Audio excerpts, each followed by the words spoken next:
Experience থেকে যেটা উপলব্ধি করছিলাম যে আমাদের হেলথ কেয়ার ইউনিটের একটি প্রয়োজনীয়তা, সেই রকম চিন্তাভাবনার বশবর্তী হয়ে বিবেকানন্দ জন্মদিবসের উপলক্ষে আমরা আজ থেকে সবার মাঝেতে হেলথ কেয়ার ইউনিট শুরু করলাম।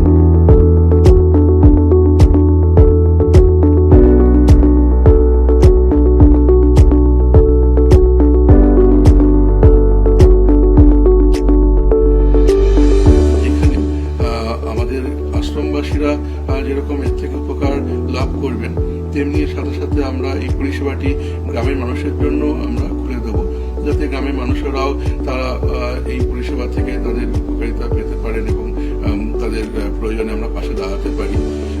তার ফলে যেরকম অক্সিজেনের পরিষেবা, নিউবুলাইজার পরিষেবা দিয়ে রেখেছি, স্যালাইনও দেওয়া যেতে পারে এবং ছোটখাটো ফার্স্ট এডের সব কিছু ব্যবস্থা রেখে আমরা এই পরিষেবাটি আজ থেকে শুরু করলাম।